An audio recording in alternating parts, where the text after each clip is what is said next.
This is a Film Stories original podcast. Step into the world of power, loyalty, and luck. I'm gonna make him an offer he can't refuse. With family, cannolis, and spins mean everything. Now, you wanna get mixed up in the family business. Introducing The Godfather at ChumbaCasino.com. Test your luck in the shadowy world of The Godfather slot. Someday, I will call upon you to do a service for me. Play The Godfather now at ChumbaCasino.com. Welcome to the family. No purchase necessary. VGW Group. Void where prohibited by law. 18 plus. Terms and conditions apply. Judy was boring. Hello. Then Judy discovered ChumbaCasino.com. It's my little escape. Now Judy's the life of the party. Oh, baby, mama's bringing home the bacon. Whoa, take it easy, Judy. The Chumba life is for everybody. So go to ChumbaCasino.com and play over 100 casino-style games. Join today and play for free for your chance to redeem some serious prizes. ChumbaCasino.com. No purchase necessary. Void where prohibited by law. 18 plus terms and conditions apply. See website for details. We made this.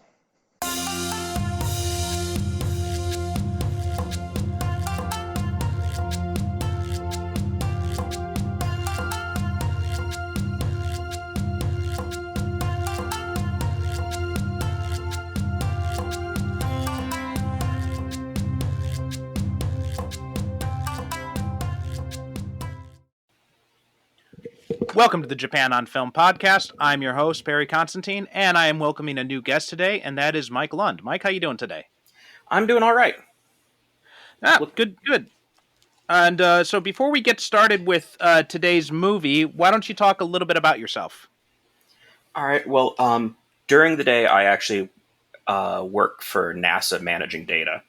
And then off the clock, I sort of split my time right now between a retro video game podcast called The Old Switcheroo, where a friend and I are working our way through every retro game that the Nintendo Switch has available through their Nintendo Switch Online service. And so we're about half a year into that process of going through all those. I imagine that's a pretty big project. It seems like I don't have a Switch, but just seeing the amount of retro games that's like available, like on PlayStation Network or on app stores and all that, it seems like quite a lot. There's a bit over, I think, 250 games now. They keep releasing more, and so this is NES, SNES, Genesis, N64, and Game Boy. And so each episode we do 2 or 3 of them. Oh, okay. So yes. When you my son's knocking stuff over in the background. Sorry if you guys are hearing that. So I've actually, it's kind of funny you said that. I wasn't aware of that when we started exchanging emails, but I've actually just coincidentally been doing some retro gaming myself lately. I replayed. Lately, I've had a little bit more time now that I completed this comic book project, and I replayed Final Fantasy VII Remake, and that gave me the itch to go back and play Xenogears. So I fired up my Recall Box emulation system, and I've been diving into that over the past week or so. So how do you guys decide what games to cover, and do you play the whole game to prepare for the episode, or do you just kind of like sample it before you jump into the discussion? So we've kind of broken things up into episodes that make sense. Either they're parts of franchises or they're games that have similar themes. So the most recent episodes, we've done a couple baseball games as one episode. We just released the first 2 Zelda games, which I had never played before. And then we've recorded one that is 4 games that are not all related, that are all caveman games. And so all of these are playing enough to get a sense of them. Mm-hmm. Partially because a lot of these are hard. Yeah. And usually we have guests on, but the friend that I'm co-hosting this with, we generally have a pattern that I'm basically going into these games the same way that you would have gone into these games in the 80s or the 90s, which is I read the manual, I try playing the game with sort of the functionality that was in the game to begin with.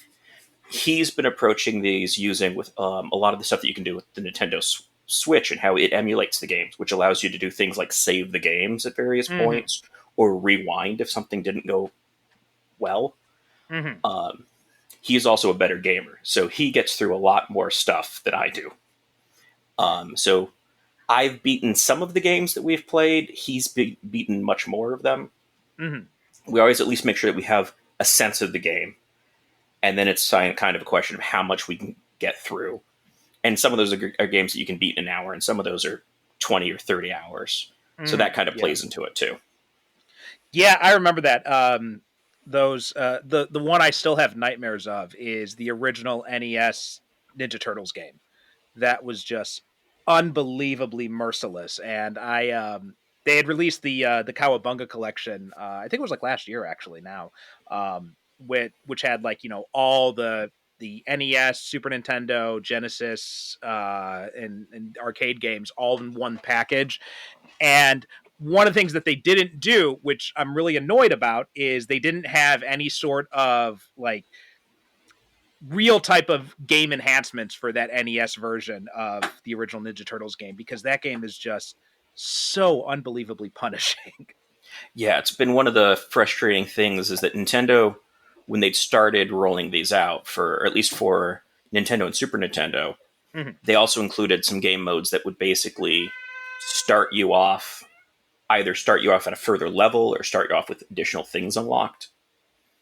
I'm working through Mario Kart right now, and that has a mode to basically go in, and it already has the remaining tracks unlocked. So you don't have... Yeah, sorry, go ahead.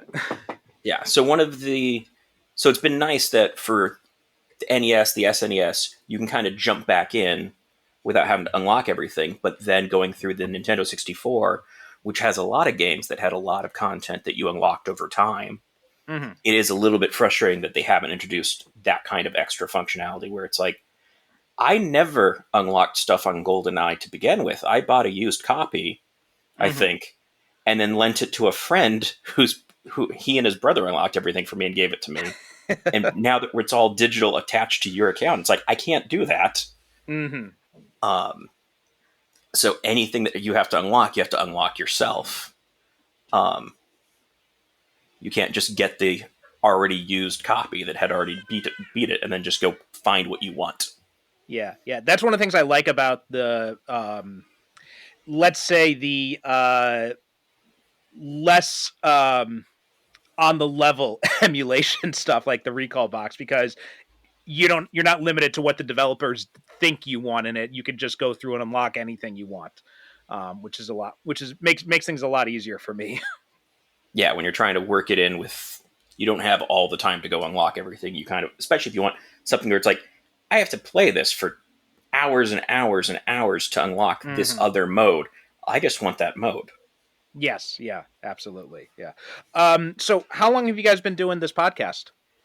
So we started releasing episodes in August.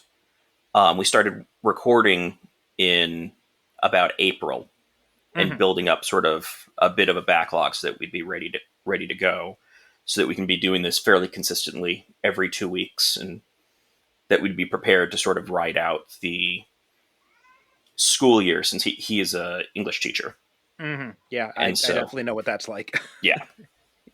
Yeah, I do the same thing with this podcast. We record like the whole season in advance, and then we release it week after week, and then I try to plan things out so that I can schedule recording time for when I'm going to have either a lower class load or when it's going to be on vacation. So that's worked out pretty well so far. So are there any games that you've covered so far on your show that either that really kind of surprised you or really kind of stood out to you? I think one of the ones that surprised me, and this is just an element of having sort of an idea of what kind of limitations they were dealing with, was Super Baseball Simulator 1000, which came out on the SNES, was for a franchise that I think that had gone back to the NES as well, of baseball games, that for an SNES game, I was amazed to see that you can actually do like a 165 game season where you've inputted it with 6 custom teams that you could put in any player stats you wanted. And it was just a level of computation that I was impressed by. Mm-hmm. It wasn't even a gameplay thing. It was just the realization that I have no idea how they managed that much with sort of those limited resources. Mm-hmm. And I'm not even a baseball fan. I was just blown away by that. And so a lot of these have been going back to games and realizing when they did things that you didn't really realize that, or you appreciate that they had to figure out how to do that on an NES or SNES, and see stuff that really does look very impressive compared to, what would come over later generations of gaming, to go, that's a lot that you were able to do with not much in the way of resources. Yeah. It amazes me just like how small how small the memory on those games is. Like I look at some of these ROM files, and I remember when I was setting up my recall box, I hooked up like a terabyte external hard drive, just like, all right, well, I'm going to put all these different ROM packs on it, and then so I have plenty of space. And after I load everything up, I look at the available disk space, and it's like you still have like 900 gigs of memory left, or something ridiculous like that. Yeah, no, I think one of the Kirby games that we played was, I think, the largest game on the NES at something like a megabyte. Oh, wow. Yeah, it's numbers that are just baffling. Yeah. It's funny when you go back and you think about just how our perception of computer memory has changed. I remember when I was buying my first hard drive expansion back in the early 2000s, and deciding between a 250 gig and a 500 gig hard drive. And when I told a friend of mine, he's like, what do you need a 500 gig hard drive for? Are you going to run a space station from your computer? And now I'm sitting here with like a stack of terabyte hard drives, and that's not enough. Yeah, and it's also interesting to me, since I grew up much more a PC gamer. Mm-hmm. And so there's certainly also just an element of when you have to see what you kind of have to do on a game, and you only have a D-pad and 2 or 3 or 4 buttons. Mm-hmm. And some of these games have been pretty creative in actually having a lot of functionality, where they figured out how to get those buttons to do a whole lot of different things at different times. Whereas growing up with PC stuff, they had a lot of keys to work with. Yeah. So it's been interesting to sort of see the technological aspects, some of the graphics that feel like they were ahead of what would have been expected. Mm-hmm. Has been fun. I think Excitebike 64 was one that my co-host was very impressed that it looks as good as it does still to him, to feel a generation or so earlier than you'd expect. Right. So, well, that's cool. Yeah, people should. I'm definitely curious about this. I'm gonna have to check out some of those episodes too. Other people should as well. But let's switch tacks a little bit. Today we're a Japanese film podcast, obviously. So, what is your history with Japanese movies?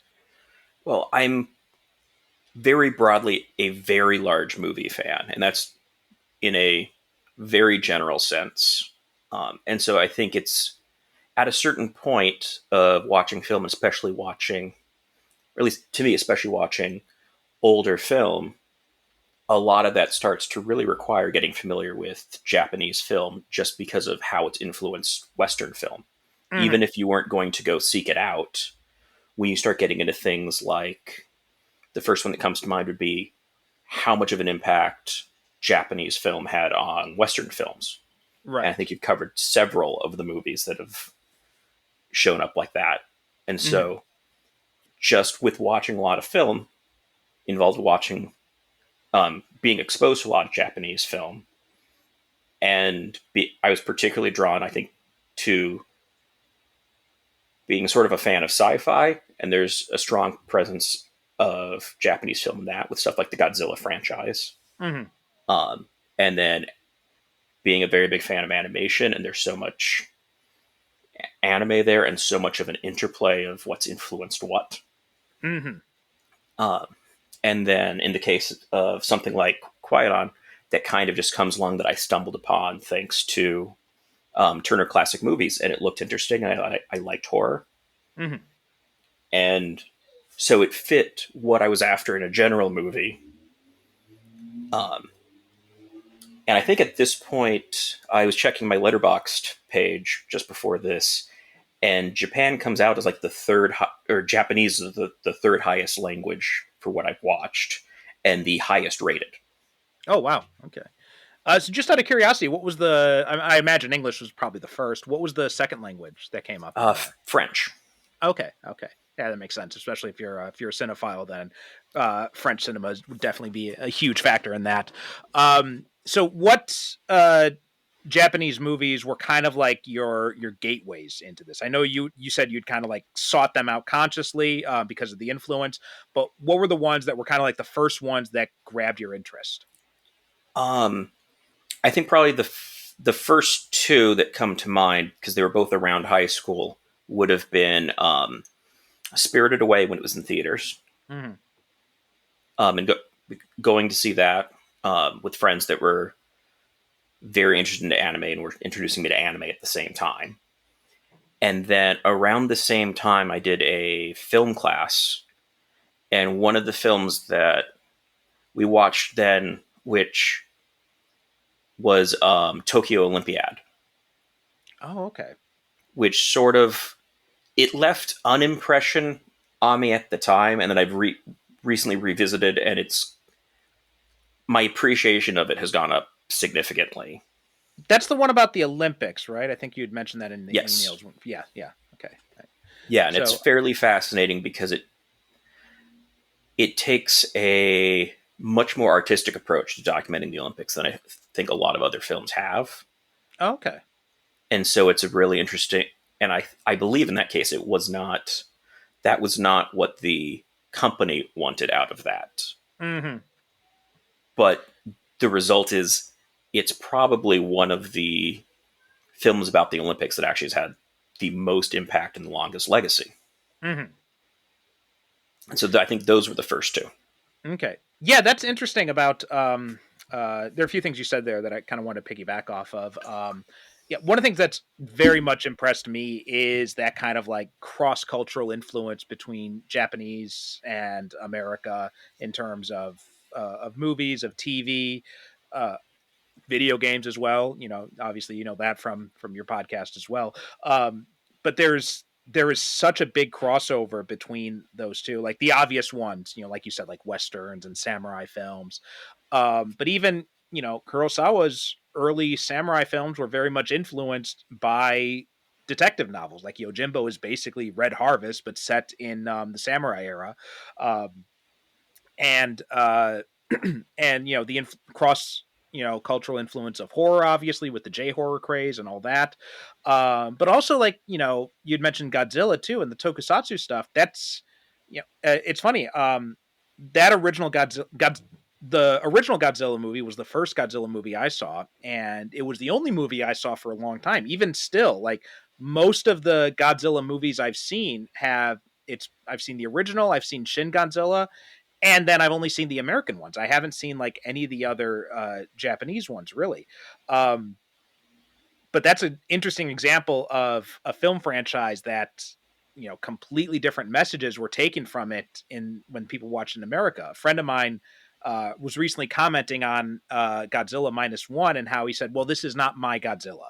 He's like, my Godzilla is like the one who is like, something of a heroic character. He's defending the earth from monsters and everything. I'm like, well, my Godzilla was all about like, the war and the nuclear bombs and all that kind of stuff. Because the two of the Japanese movies, Godzilla movies I watched, both of those heavily dealt with those themes. Yeah, and that first Godzilla film is very, very interesting to me. Or I have a PhD in science, in physics. Oh, okay. And so the way that sort of talks about science and where your boundaries are was something that going into it, I'd already heard people talk about, Godzilla as very much allegorical, but I didn't realize it was going to be that poignant until I went into it. And it was an incredible movie. Yes. Um, Yeah. And then I think I have actually watched the American version of what they did to that movie that really loses all of that. Yeah. And the reasons why aren't hard to understand. Like, if there's one of my favorite scenes in that movie is when one of the politicians is talking about how we have to keep this information secret because we don't want to cause any problems with the Americans, and just like how much of a statement that was on the relationship at the time, even to this day too. And then, all that stuff just gets completely excised out of the Raymond Burr version. Yeah, and I also kind of wondered to what extent they even thought an audience would be. Judy was boring. Hello. Then Judy discovered ChumbaCasino.com. It's my little escape. Now Judy's the life of the party. Oh, baby, mama's bringing home the bacon. Whoa, take it easy, Judy. The Chumba life is for everybody. So go to ChumbaCasino.com and play over 100 casino-style games. Join today and play for free for your chance to redeem some serious prizes. ChumbaCasino.com. No purchase necessary. Void where prohibited by law. 18 plus terms and conditions apply. See website for details. It's time for today's Lucky Land horoscope with Victoria Cash.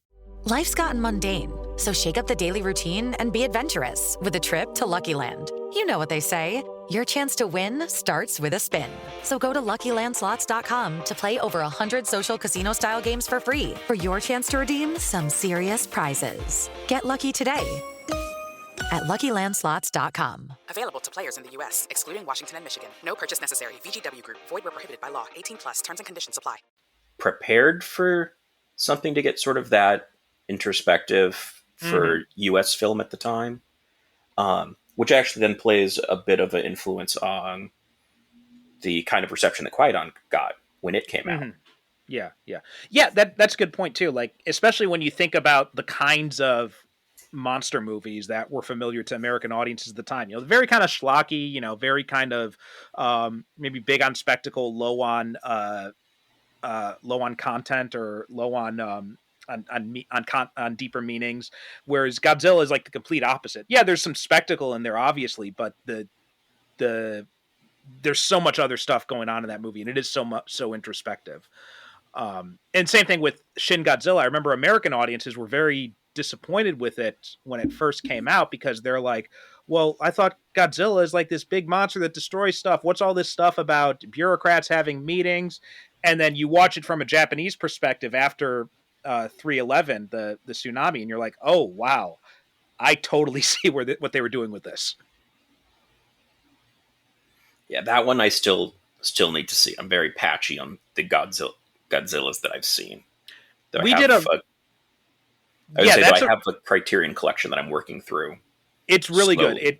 That one is really good. In fact, you could actually, because that one is completely divorced from all the other Godzilla movies, so you could watch that one completely in isolation. And we did an episode on it a while back, and really good discussion we had about that. There was a lot of stuff in that one. It's very much a successor to that original one. And I haven't seen -1 yet, but I definitely really want to see it. And I hear that is also in a very similar vein to that.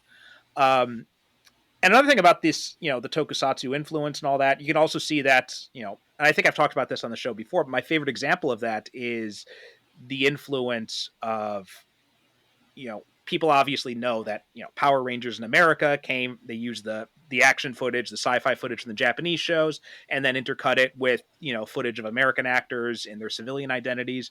But what a lot of people don't know is the whole reason that the Super Sentai, which is Power Rangers in Japan, the whole reason why they had giant robots and all that was because they did a Spider-Man show that Toei got the rights to, and basically the only thing they kept was the name Spider-Man and the costume, and they changed everything else about it, and they gave him a transforming giant robot, and it was this massive hit with kids, and they sold toys for this thing, sold through the roof. So after that, they dusted off this Super Sentai concept, which at the time they didn't have giant robots in it, but then they added in giant robots to that, and they transform and they join together. So in a kind of roundabout way, you had American media influencing Japanese media, which then turns around and influences American media again. Yeah, and I think animation did the same thing, that you had Disney animation influencing anime, which is now in turn influencing Western animation again. Yeah. And so it's a very fun sort of balance to see that cycle through. I'm reminded of Turning Red, which borrowed a lot of animation styles in it, and then also added kaiju. So you kind of had all the influences there. Yeah, yeah. Or something like Pixar.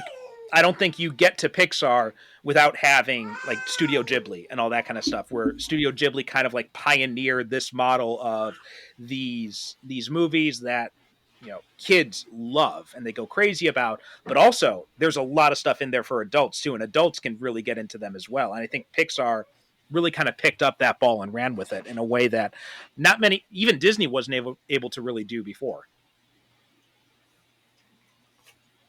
But today we are talking about, you made a reference to it.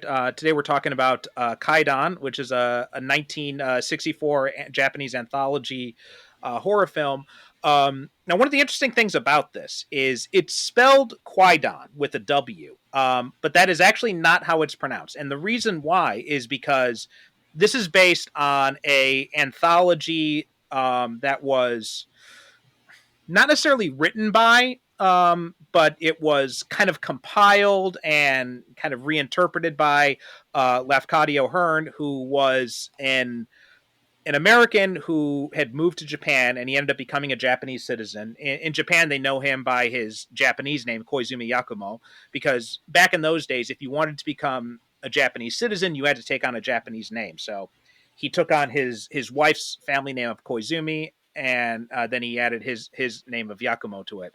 And one of the interesting things about that, so he had traveled all across Japan. He had collected all these different, you know, local legends and ghost stories, and he had compiled them all together in a book, and he had translated them into English, and it was released in America as Kwaidan. And the reason why is because the original word for this in kind of archaic Japanese is Kwaidan. And so he decided to keep that spelling because this was like an archaic book to begin with. So, but in modern pronunciation, it's actually pronounced Kwaidan without the W. So if anyone's confused about it, that's why you may have heard, like, if you hear people talking about it in Japanese or something, when they say Kwaidan, they're not misreading it or anything. That is actually how it is supposed to be pronounced.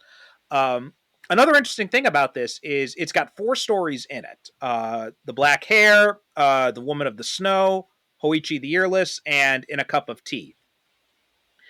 Now, from the Kwaidan anthology, only The Woman of the Snow and Hoichi the Earless are actually from that anthology. The Black Hair was actually a combination of 2 different stories. The Reconciliation and The Corpse Rider, both of those were in another collection called Shadowings. And then In a Cup of Tea was adapted from another book that Hearn wrote called Koto, being Japanese curios with sundry cobwebs.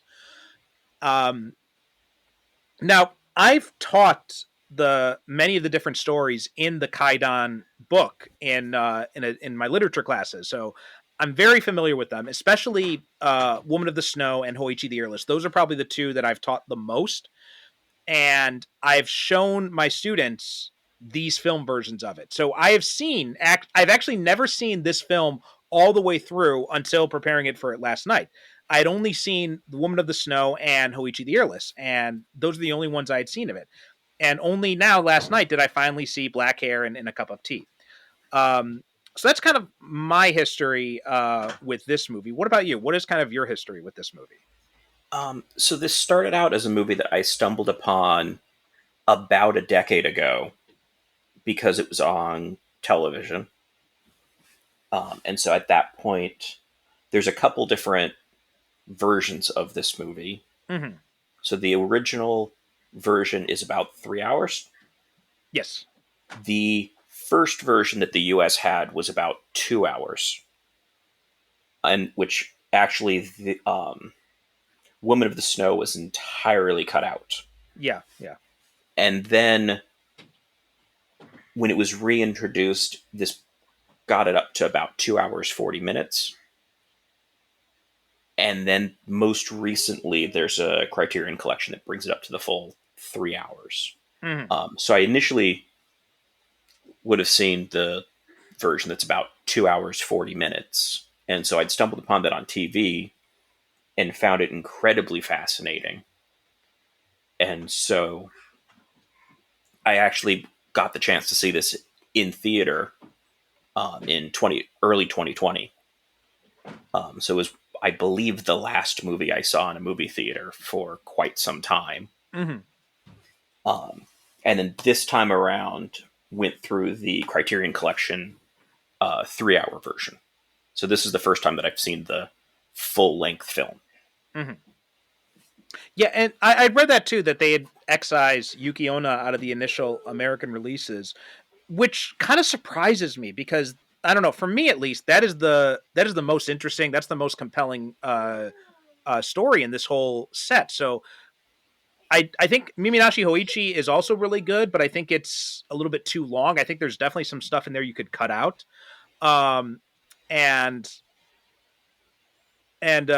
like if I was going to rank these, Yuki Onna would be number 1 with a bullet. Miminashi Hoichi would probably be number 2.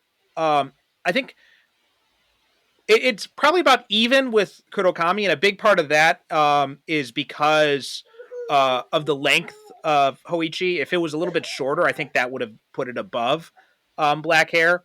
And then In a Cup of Tea is probably the one that interested me the least of these.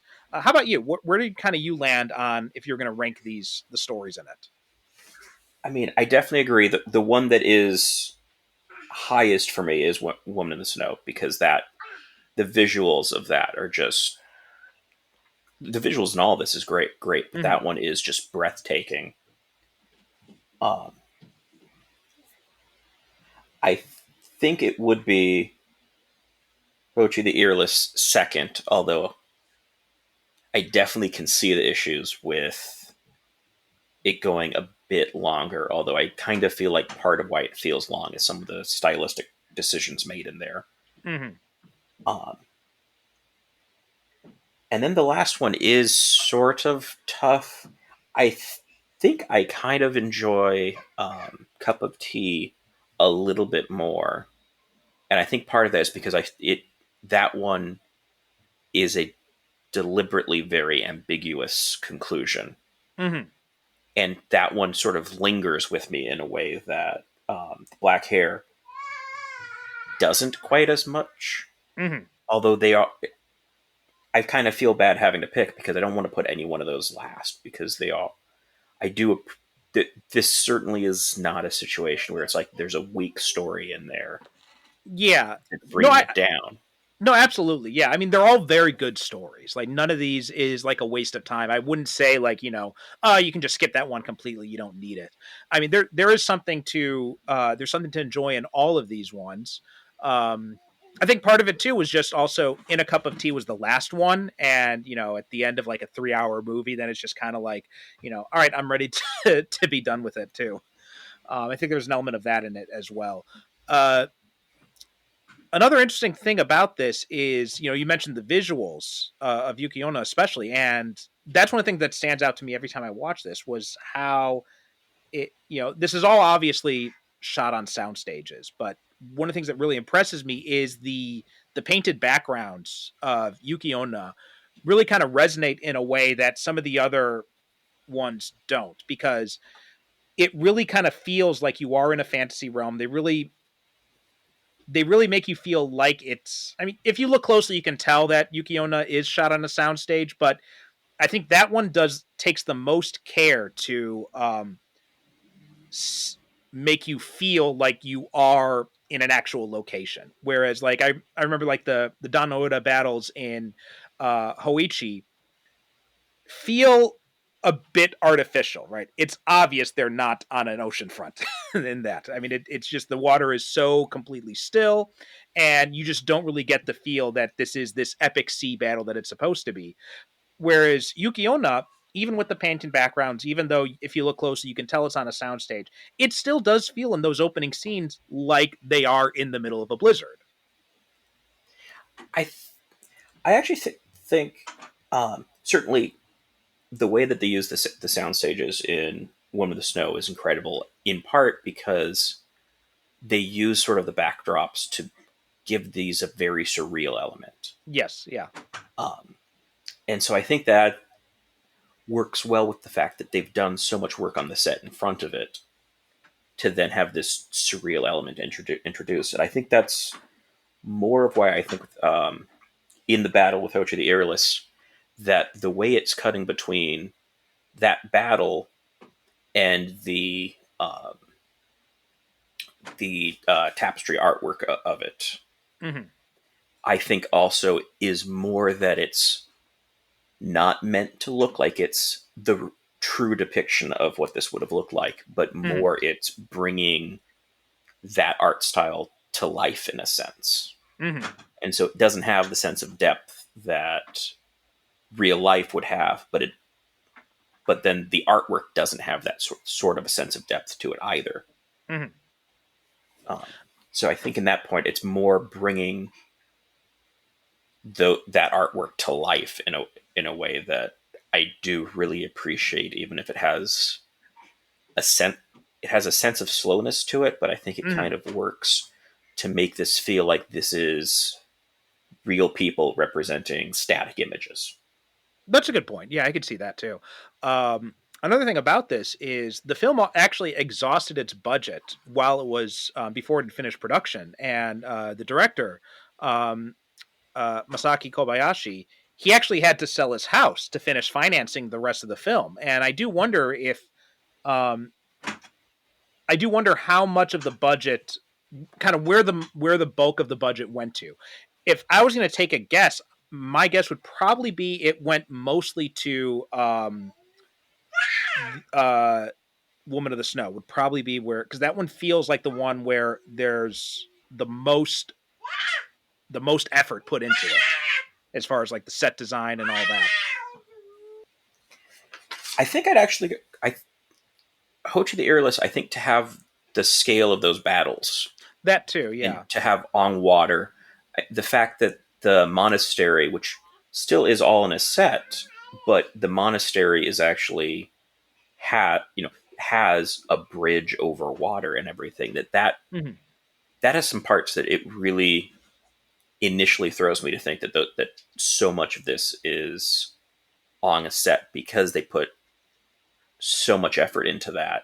And for it's clear when you have something that's very surreal about it, like Woman of the Snow. Some of the others, it doesn't stand out as much, and it kind of takes a little bit of thinking about it to realize that this is still a sound set. They've just done a very good job on it, and lit it very well, so it feels natural. I think that was it. That was the case with the black hair, because there were some scenes in that where if you're not looking closely, you can't necessarily tell that some of those backgrounds are, these hand painted murals on it. But you look closely, like when he goes back to his to Kyoto, and you kind of see in the background there's like this fountain in the background or something. You look closely, you realize, oh wait, no, that's a painting back there.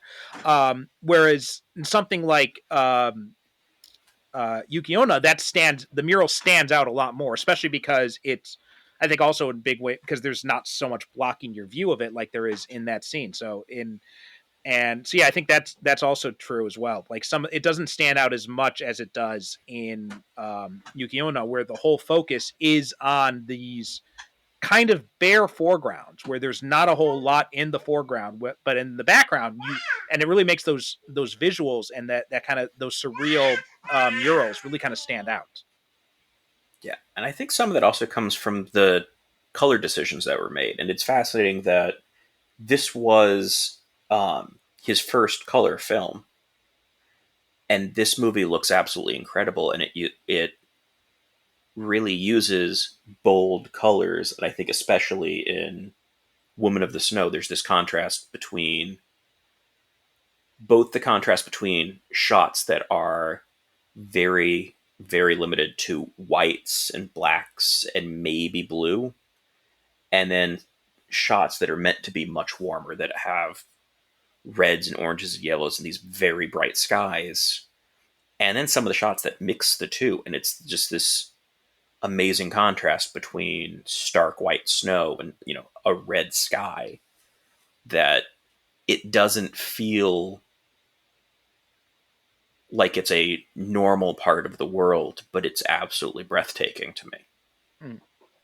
Yeah, and speaking of that, one of the things that stands out to me every time I watch Moon of the Snow is that contrast between Keiko Kishi when she is playing the Snow Woman and when she's playing Yuki, the kind of like human form of her. And when she's the Snow Woman, she's very pale. She's got this kind of like, blue light on her. And but then when she's and she's also wearing all white, but when she's playing the Yuki part, she's obviously not painted white anymore. She's lit with like much warmer light. She's dressed in warmer clothing. And also Kishi does a really good job of differentiating between those two sides of it. Like, I think if you didn't know any better, you'd be forgiven for thinking those were two different actresses playing that part. Yeah, it makes it very believable that that it being realized that they're the same person is a realization, that it's not simply obvious. I think even elements of things like posture play a role into. Okay, round 2. Name something that's not boring. A laundry? Ooh, a book club. Computer solitaire, huh? Ah, sorry, we were looking for Chumba Casino. That's right, ChumbaCasino.com has over 100 casino-style games. Join today and play for free for your chance to redeem some serious prizes. ChumbaCasino.com. No purchase necessary. Void where prohibited by law. 18+ terms and conditions apply. See website for details. Differentiating those two performances, and then again the way that they use the lighting, to the point that I believe there's even a couple scenes where they shift the lighting, so you have in a single shot you allow to kind of go between those characters, or those sides of the same character, I guess I should say. Yeah, absolutely. Now, are you familiar with any of the original stories that these short films were based on? The only one that I'd say I'm even sort of familiar with is for Hochi the Earless, and it's not the story itself, but since this is a story that's set, and this is set meant to be a couple hundred years after a large battle. And one of the things it talks about is the element of the legend of that battle, being that the crabs now have human faces on them. The Heike crabs, yeah. Yeah, and so I've heard about the crabs. And so all of that is kind of the prelude to the main point of that story. But that was one that I had familiarity with, that part of it. Yeah. So I've read, like I said, I've taught both the Snow Woman of the Snow and Hoichi the Earless a lot in my classes, so I'm very familiar with both of those stories. I have not read the original versions. Black Hair was based on 2 different stories, and then Cup of Tea was. I'm not sure exactly if it was one story or if I'm not familiar of Hearn's Koto, so I don't know what kind of the backstory is behind that. But I think that one it's one story, but then sort of the framing device that it's using is new, since that is the incomplete story, but then you have an additional element of what has happened to the writer, and I believe that is introduced from the film. Okay, so that's kind of similar to Rashomon, where the actual story of Rashomon is not actually from the story titled Rashomon. It's actually from another story called In a Bamboo Grove, and then the framing device is kind of very loosely inspired by the Rashomon story, but it's completely different too. Like, basically just the fact that they're at the Rashomon gate is really the only thing they take from that story. But that whole framing device is basically completely new, and it's based on elements from the Inner Grove story. So it sounds like they did something similar with Cup of Tea. But I will say, with Woman of the Snow and Hoichi the Earless, I think Woman of the Snow is the one that is the closest to the original story. It is like the only things that are really different from it are pretty much like the number of kids, right? In the story, it's something like I think they have like 10 children, but in the movie, then they only have like I think it's only 3 they have. So that's really kind of the biggest change there is, and obviously some little dialogue bits here and there. But for the most part, it is very faithful to that original story. Hoichi does something interesting, and because one of the they kind of reverse the order of stuff a little bit, because one of the things I like about the original story is that when the attendant first appears to Hoichi, it's not really obvious that he's a ghost, right? Whereas in the movie, you see him, appear out of nothing. So there's something supernatural going on here. Plus there's this whole, kind of subplot about these people being found dead that is completely absent from the original. And so there's a bit more ambiguity in the original story where you're actually not sure if the ghosts are going to be a danger to Hoichi or not. And, because especially like at the end when he pulls the Hoichi's ears off, in the story, it's not written as if it's maliciously. He's just like, oh, I see these ears. I'll just take them and go. And then he just takes them and he walks away. Whereas in the movie, you see him like struggling and they're fighting on the ground, and the look on the attendant's face makes it seem like it's a much more deliberate act of malevolence. So the spirits seem much more malevolent in the movie version compared to the original story. And the ambiguity, they do have some ambiguity, but it's in a different way. The ambiguity in the story is whether or not the ghosts are a danger and whether they're ghosts or not in the first place. You don't find out until about like halfway into the story. Whereas in the movie, they're ghosts right from the start, but the ambiguity comes from what is Hoichi doing? Because you see him going off night after night, but we don't actually see him perform until that last night. And it's flipped in the other version. In the other version, you see him perform first, and then they just kind of summarize, well, then he went again and again. Well, I believe one of the other ambiguities, this is something the audio commentary discusses, is the way that this ends with the ambiguity of additional people coming to hear Hoichi, and it being explicitly said that they can't tell whether or not these are more ghosts or real people. Okay, that's a good point. I didn't realize that because that's not ambiguous in the story. The story, it's very much stated that he became very rich because people wanted to come see his story, and there's no suggestion that they might be more ghosts. Yeah. So I don't know, what do you feel about those different ambiguities kind of based? I know you haven't read the story, but just based on, the kind of summaries I gave, what do you think of the changes they made? So one of the things is that decision of making it clear that this is a ghost from the start. Mm-hmm. And to me, at least, I don't get as clear of a sense of definitely what is their intentions with him. So I think there's still an ambiguity of what is happening up until you kind of get to the reveal of, no, you've been attending ghosts. Mm-hmm. We need to do something about this because this is very dangerous. And some of that may be that I don't necessarily have a... There may be a cultural familiarity to go that this is definitely an uncertain spot. But for me going into this, even knowing they're ghosts, their intention doesn't really feel clear. Mm-hmm. Really until it's stated. Yeah. So to me, that still holds off as fairly effective. And then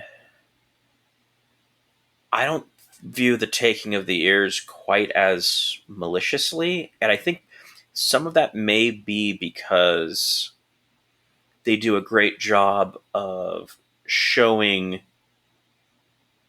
sort of exploring the boundary between one world and the next, and going between where you have Hochi clearly visible and you have sort of this double exposure of the ghost present, so that there's sort of this translucence to it.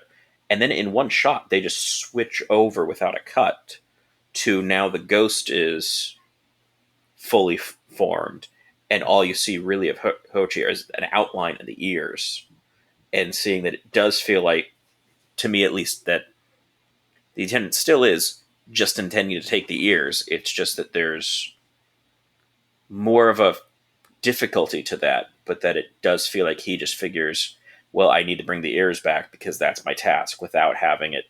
It still doesn't feel like he's aware that this is tearing the ears off of someone per se. Like it has the sense that because you see it, that it's outside of his perception, that that the rest of Hochi is there. Yeah. I think probably the fact that I read the story before I saw the movie definitely kind of colored my opinions of that. So for me, it felt a lot more malevolent in comparison to the story. Another big change in this is the comic relief characters that pop up in this, right? They were completely absent in the story. There's like almost, you get the head priest in there, and then there are mention of like these other monks who are around, but they're all kind of nameless, faceless characters in that original story. And I think I can respect the attempt to give them more of a personality. I think then the fact that you've got, Takashi Shimura playing the head priest is a big reason for some of that, right? You've got one of the biggest actors in Japan at the time. You're going to want to give him a little bit more to do, as opposed to just be like this, faceless background character. But some of the comic relief stuff, I felt that they kind of stretched that a little bit far. How did you feel about that? I'm not sure I'd say they stretch it far, but it definitely does feel notable compared to the other three stories. Really don't have anything comparable. There's some bits that I think one could make a case for in one or two spots, but you don't really have this sense of comic relief, and it's an interesting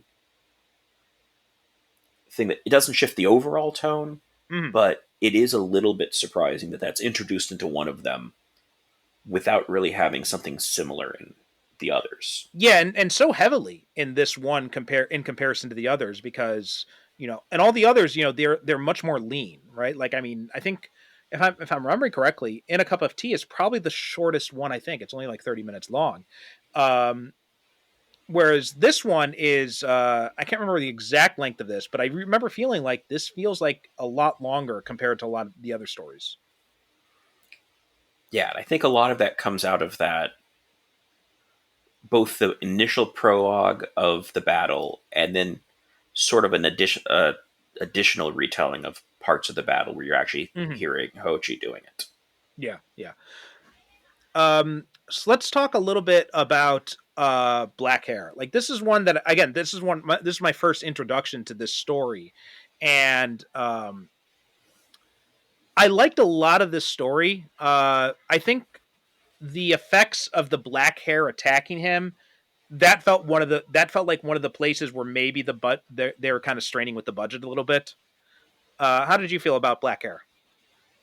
I think it sets a very good tone for this whole anthology because it has this use of silence in such a fascinating way, and it extends through all of these. But that you both have silence, and the sound that you do have generally conveys this sense of both discomfort and things being out of place. And so even within this, you have things that would, in most films, cause sound. Things like cracking wood. And you have sound effects that are fairly close to cracking wood. And those are not at all synchronized. And so it does do this very good job of the whole thing feels off. It creates this sort of this mood and this atmosphere that pervades the whole thing. And it starts with how they use it in Black Hair. And I can very easily imagine how, with some of the shocks in Black Hair, how most other movies would have synchronized their sound and to emphasize those jarring moments. Whereas here, the sound really is very minimalist and really keeps one on edge. And it's this, and between that, and then you also have very dynamic camera movements, particularly, I think, in Black Hair, of the way this uses, rotating cameras and moving cameras in so many shots that you never feel totally at ease, particularly when once he's returned back home. Like the only area that really feels sort of normal is when he's abandoned his wife and he's headed off. And then you have things like atmospheric sounds that are present, and things feel a bit normal, sort of more of this world before he returns back. And things, again, have this very otherworldly nature. And I think it's what captivates me so much with this, is just across the board how it does that. But Black Hair does a very good job of starting with that. I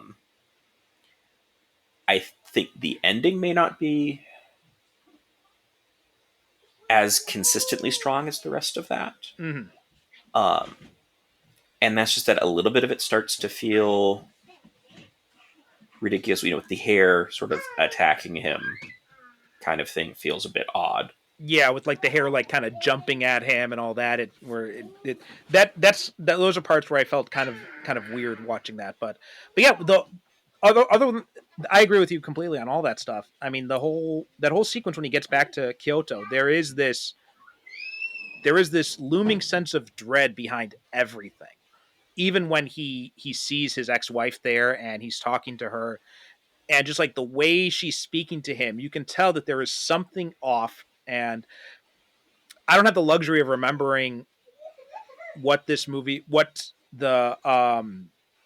Hoichi and Woman of the Snow were like the first time I watched them, because it's been so long. But also I had read those stories before I watched it too. So there were no real surprises in there for me.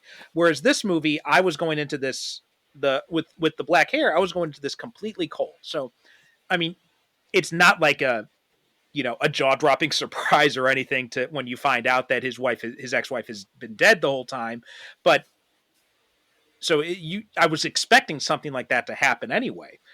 But they still do a really good job of just like seeding that dread in there and building up to that even if you see that coming, it's still, that buildup is still very well executed.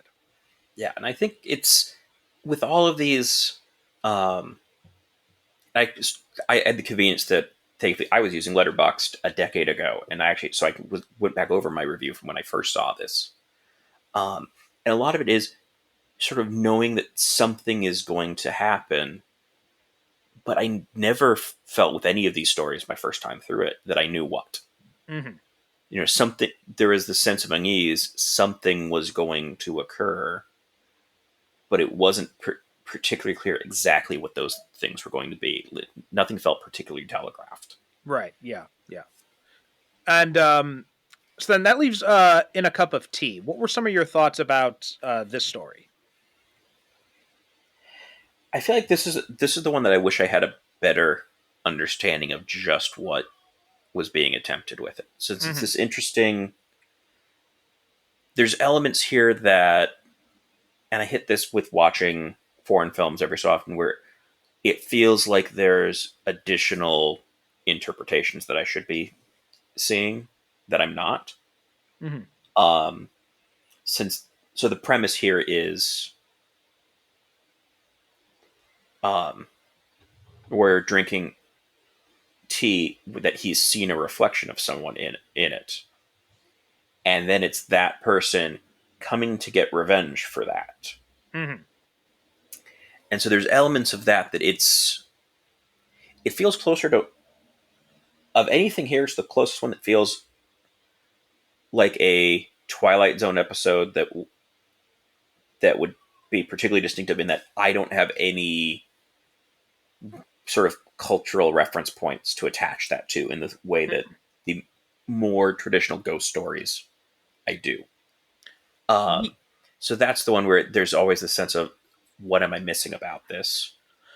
I kind of felt the same way too, and I chalked it a lot up to it was late at night. I was already, kind of tired. We had a long day, so I feel like this is definitely one that I really need to revisit the most, because I don't feel like I have a good handle on what happened. Yeah, and it looks like I'm not the only one too. Like, not based on what you said too, just like kind of looking on like Reddit and other places, it seems a lot of people are kind of a little bit lost with this one. And I wonder if the intention was just kind of that, because this kind of ambiguity happens a lot in Japanese horror. And I do wonder if maybe that's why, because all the other stories, they have like, there's a finality to all of them. Whereas this one, there is kind of like this sense of what just happened. And that's kind of the sense you get with movies like, One Missed Call or Ju-on or even Ring to a certain extent too, right? Even though there is an ending to that movie, it does end with the implication that this is going to keep on happening. So I think maybe that's the only thing I can think of really, is maybe it's just to stress that ambiguity that's common in Japanese horror. Well, the two elements that come out, one element, and this is one that I listened to the audio commentary for this earlier today, and so I haven't had a chance to go back and rewatch it with this. One of the points that they do raise is there is sort of a significance to a clock in here, and one element of that does stand out with that is, for as much as this movie uses silence, you hear that clock very notably. And so one element is that is calling attention to the clock, and then also it is the shadow of the clock is where sort of this other figure appears from and leaves act. And so you do have this, there's some question about how this is apparently meant to link to time, which is an element that I feel like I need to rewatch with that in mind and sort of see what's there. And then that does kind of fit on some sense that you have a framing device that is what would have been contemporary to when these were being collected into the books, and then a jump back in time. And then the other element of it is just this idea of a story that isn't fully complete.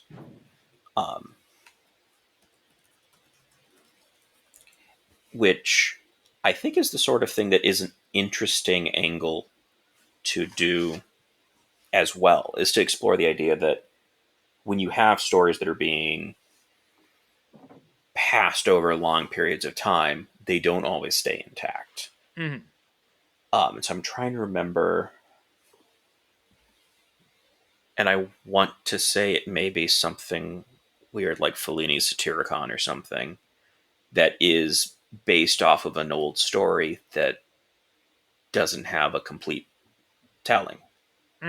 And so the movie just acknowledges this is the point where we don't know what happens next, because this is all the story we have, and they didn't try to make up an ending for it. And so there is a little bit of that sense that appears to be here of this is the story as it has survived.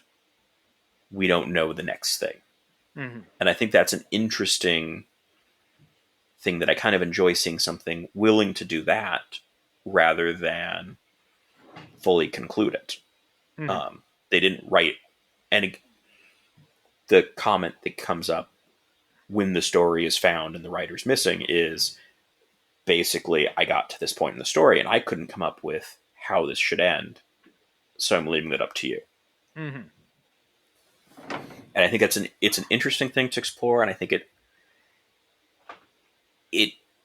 is sort of an embracing of an ambiguity that I think is what makes all of Kwaidan so effective is how much of this feels to embrace an ambiguity or an uncertainty. Because that really is what plays into sort of the moods that makes this so evocative. Mm-hmm.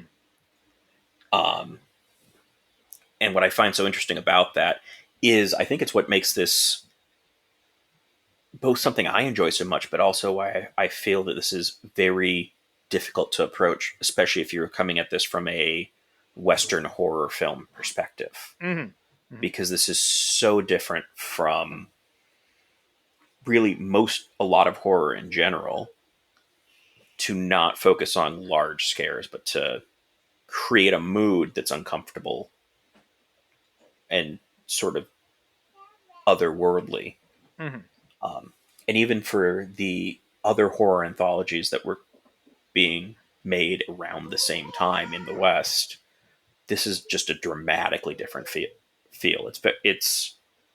I'm hard pressed to think of movies that I think of as ghost stories that have so much about atmosphere, and there's scary bits, but that these aren't about scaring, but they still are unnerving and uncomfortable in the same way that a ghost story is, but without having the sudden jolts per se. Yeah, there's not a lot of that in here at all. It's completely atmospheric. There's the closest thing you even get to like anything even remotely resembling a jump scare would probably be the hair kind of leaping out in Black Hair. But even that, it's just, and you can tell that that's not Kobayashi's forte, because it doesn't really feel like that fits in. I think with Black Hair especially, I really feel like it would have been better if we saw like the hair like creeping up on him, or something like that, some other way of doing that.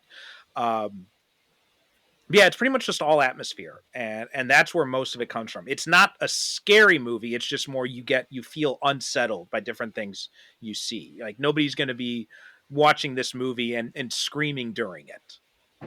Yeah, I think it's a situation where, because it's so often listed as horror, I think it's much closer to like dark fantasy. Yeah, I think so too. So are there any other things that really kind of stood out to you about Kwaidan? Anything that we haven't mentioned yet? I think one of the things that I would mention with this, because a lot of this or points that I made earlier, was how this it heavily relies on sound, and it sort of discordant, or heavily relies on silence and has discordant sound that doesn't necessarily match what you're seeing.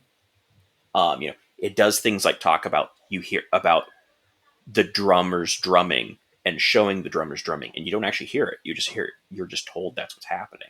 So this heavy use on silence and very minimalist sound this actually motivated me to watch Kobayashi's previous film, Harry Carey, which I hadn't seen before.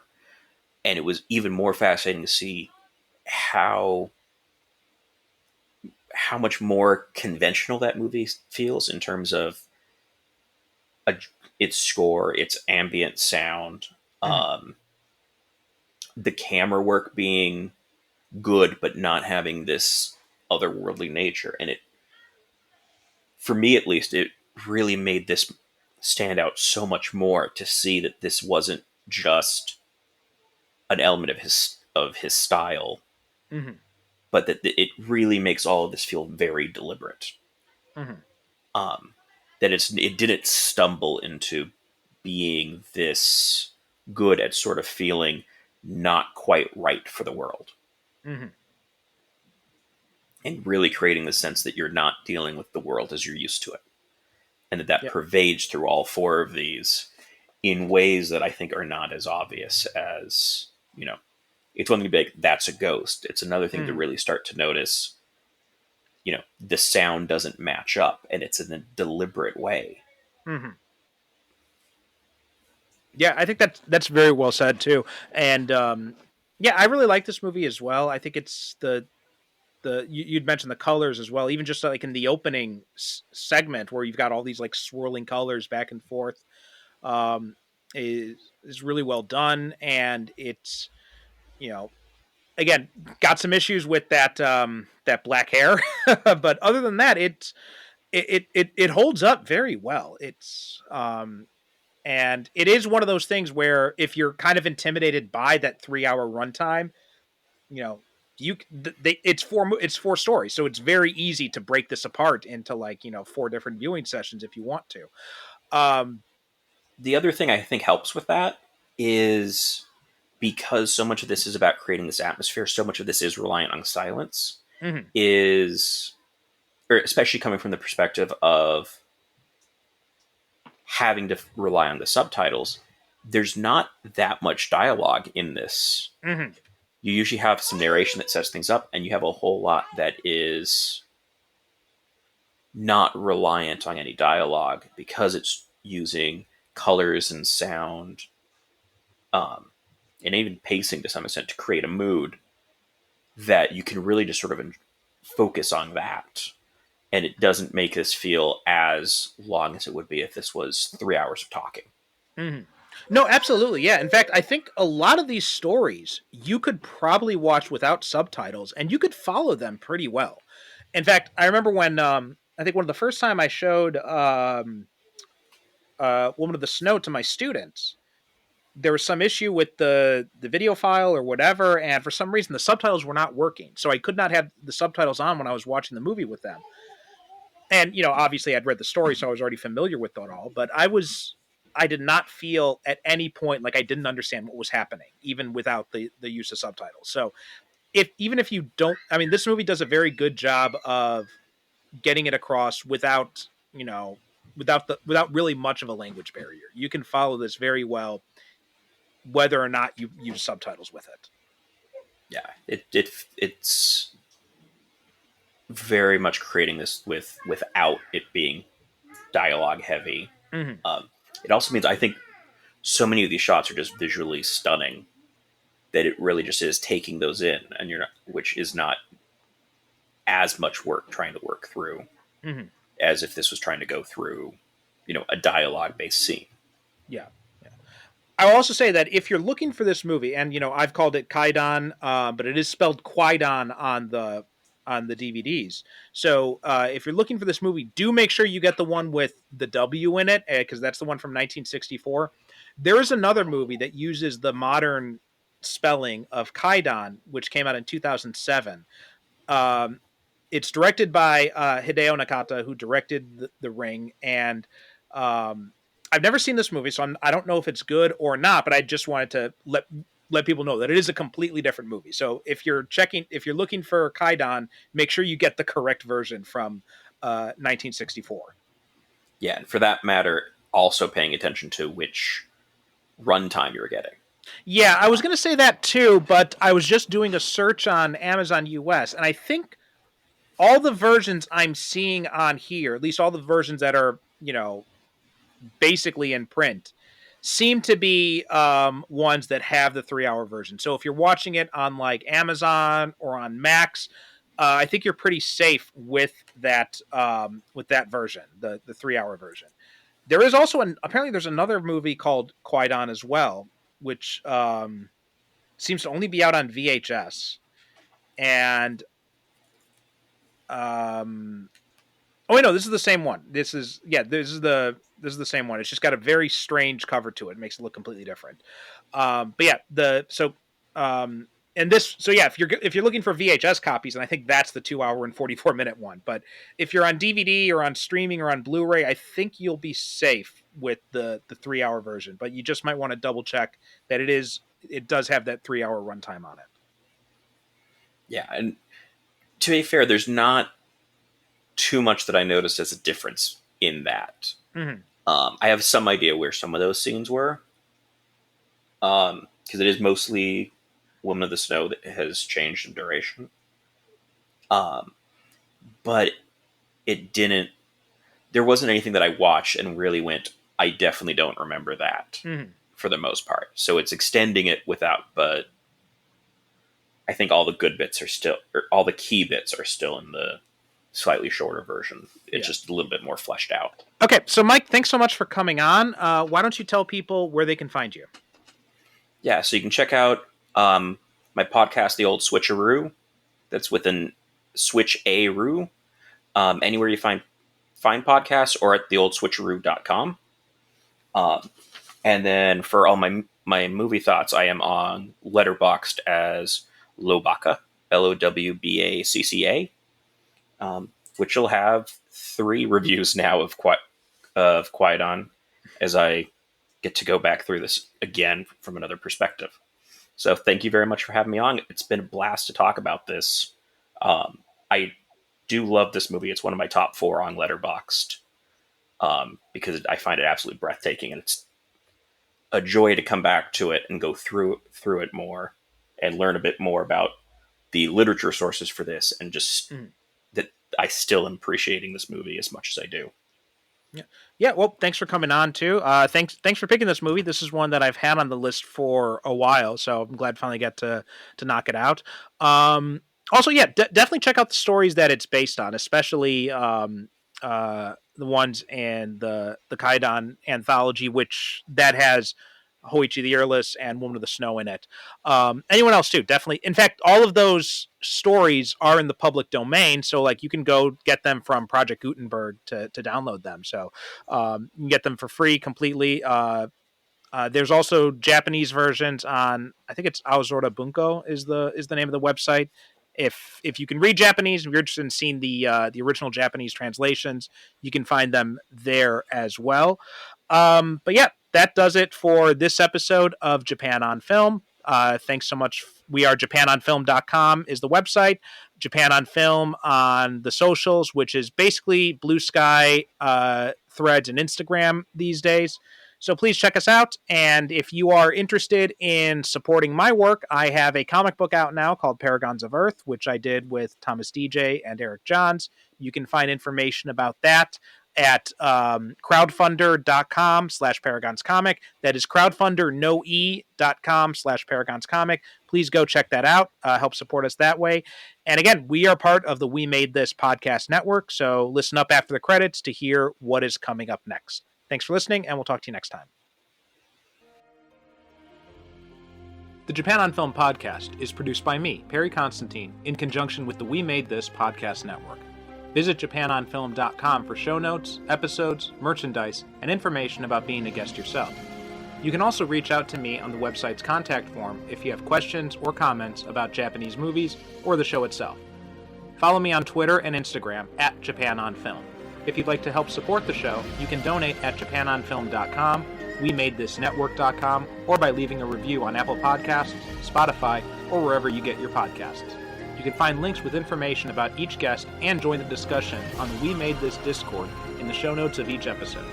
And now, listen to hear what's coming up next on the We Made This Network.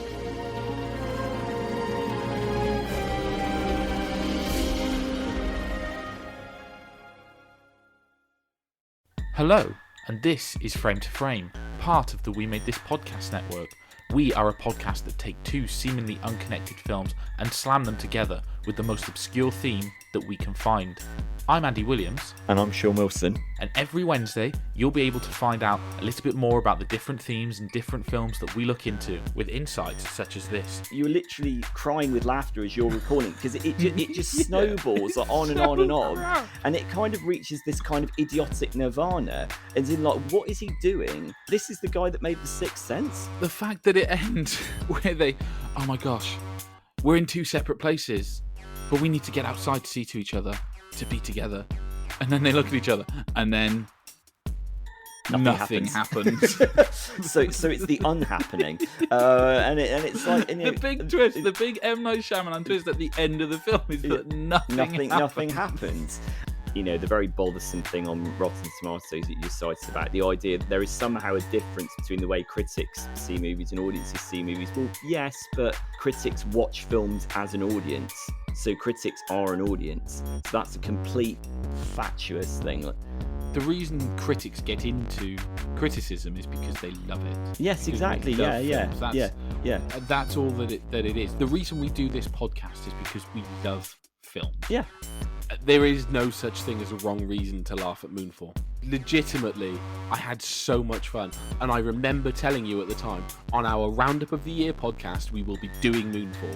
And you said, and you remember my face. We won't. Yeah, I mean, how crestfallen I was. And I said, oh, yes, we will. Yeah, I mean, never mind Moonfall, crestfallen is what I would call it. Be sure to check your podcast app of choice every Wednesday to find new episodes. You'll be able to like, subscribe, and find us on social media at Frame to Frame Pod.